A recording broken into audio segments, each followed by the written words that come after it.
व्यासदेव लिखते हैं कि कलयुग में गृहस्थों के घर में कितनी समस्या है। तरुणी प्रभुतागे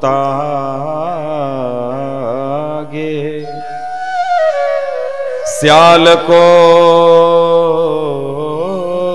बुद्धिदायक कन्या विक्रयणो लोभा दंपत्तिनाम च कलकनम। बोले मैं गृहस्थों के घर में गया तो बड़ा मैं आश्चर्य की बात देखी, मुझे देख करके बहुत आश्चर्य हुआ। सनकादि पूछे भैया ऐसा क्या देख लिए कि इतना आश्चर्य हो रहा है? बोले हमारा देश कैसा था, हमारा देश पुरुष प्रधान देश था, लेकिन हम गृहस्थों के घर जाकर के देखे तो ये हमारा समाज बदल चुका है। हमारा समाज अब स्त्री प्रधान देश हो गया है। जिसके घर में जाओ उसके घर में आदमी की तो चलती नहीं, और देवी जी मलकिन बनकर के बैठे। देवी जी कहेंगी तभी पति देव फूल भी तोड़ करके लाएंगे, नहीं तो वो भी नहीं करेंगे।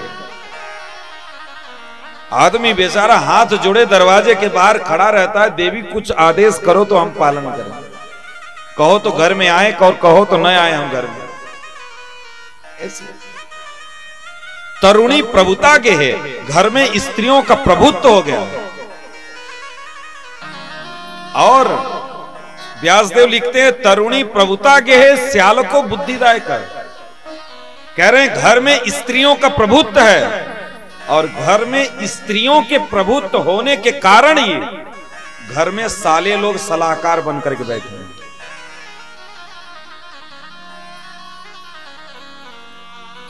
इसीलिए साले लोग सलाहकार बन के बैठे हैं, क्योंकि घर में स्त्रियों का प्रभुत्व है। जब तक प्रभुत्व पुरुषों का था तब तक साले लोग साल में एक आध बार आते थे, एक आध बार आते थे और दरवाजे में गेस्ट रूम में बैठ के पानी पीते थे और हाल चाल बहन का पूछते थे, चले जाते थे वापस। आज तो घर से लेकर के बाहर तक महाराज उन्हीं की चल रही है। ऐसा भाई बहन मिलकर के लूटे आदमी को कि पूछो मत महाराज।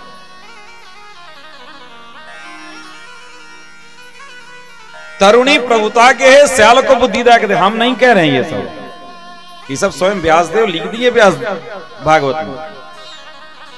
तरुणी प्रभुता के है स्याल को बुद्धिदायक। स्त्रियों के प्रभुत्व होने के कारण ही उसके भाई का घर में ज्यादा चलती है। कोई भी काम होगा पति कहता है अच्छा देवी ये कर दे, अरे चिंता मत करो मैं भैया को फोन कर दी हूं, आते ही होंगे, बस सारा काम कर देंगे, आप चिंता मत करो।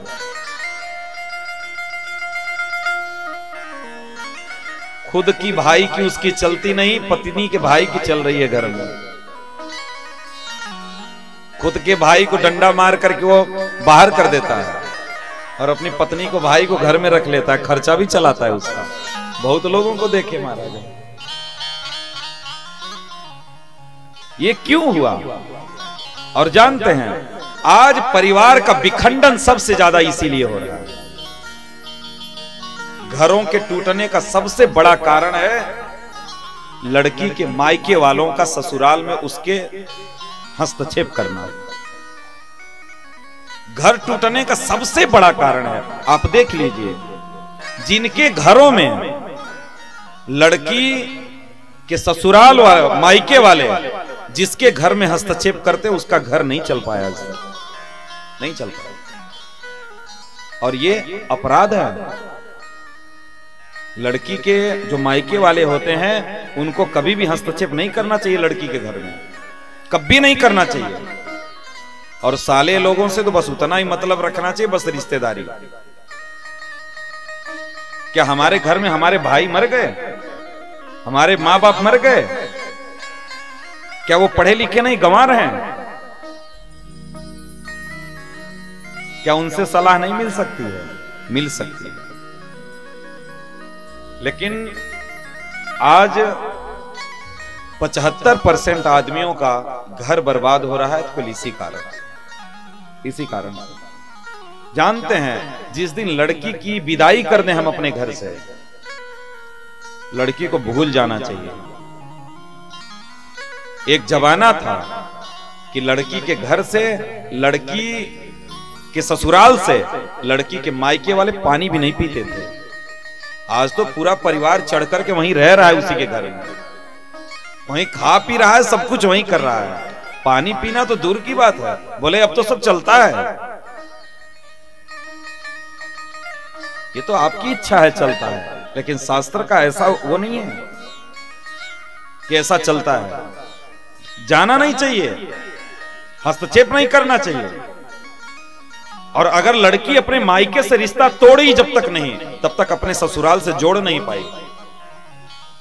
और ऐसे लोग मझधार में ही डूब जाते हैं, जो न तो इस छोर को छोड़ना चाहता है, न इस छोर को छोड़ना चाहता है, वो बीच ही बेचारा फंस जाता है।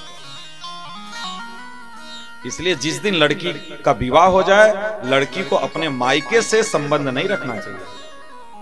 रखिए, मैं ये नहीं कह रहा हूं एकदम तोड़ दीजिए, रखिए, लेकिन उतना ही रखिए जिससे आपका घर न बिगड़ जाए, जितने से आपका घर न बिगड़ जाए।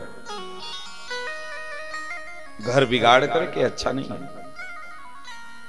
इसलिए कोशिश यही करना चाहिए कि अपने मायके से आकर के अपने ससुराल में आदमी को संबंध को और दृढ़ करना चाहिए, और दृढ़ करना चाहिए।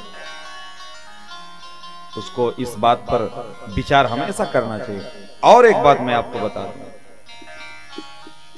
कि लड़की को शादी के बाद अपने ससुराल में 3-4 दिन से ज्यादा अपने मायके में नहीं रहना चाहिए।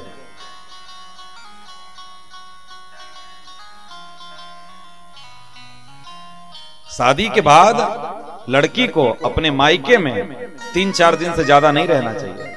आई अपना सबका हालचाल ली, पूछी, अपना सब कुछ देखी, ताकि उसके बाद उसको चले जाना चाहिए, ज्यादा नहीं रहना चाहिए।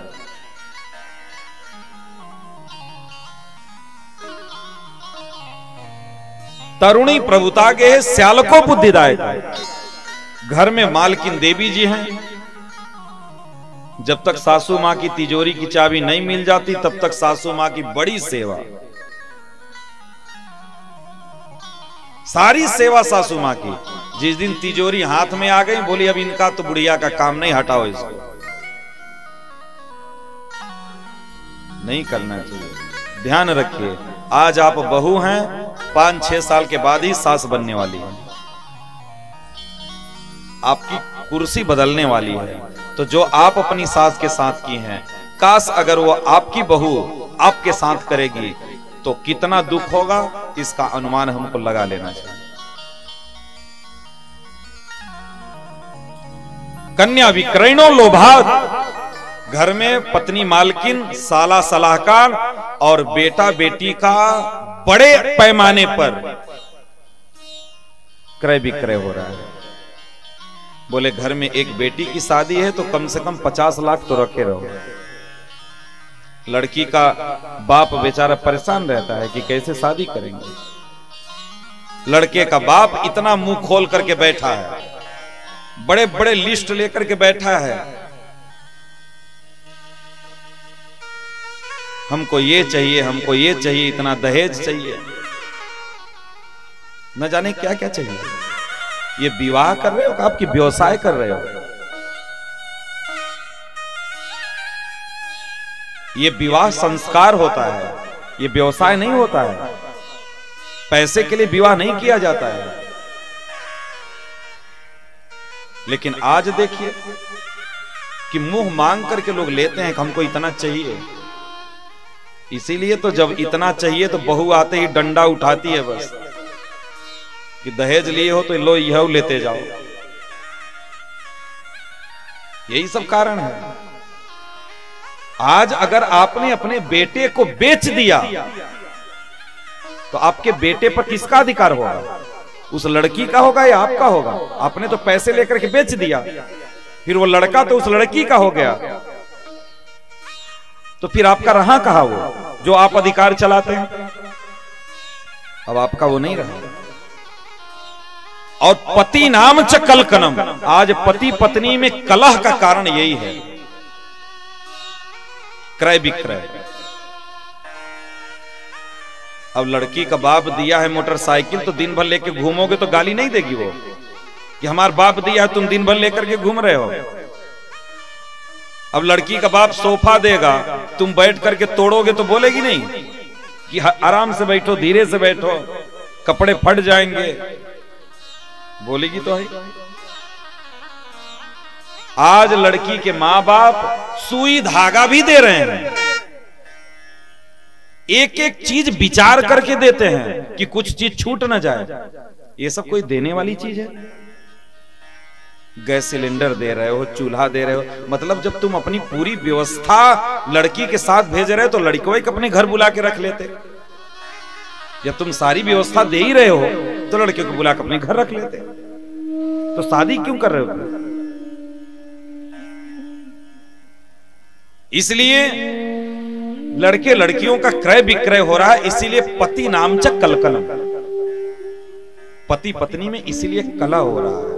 कलह का यही कारण है, यही कारण है। इसलिए आज लोग सुकून से जी नहीं पा रहे, सुकून से नहीं जी पा रहे।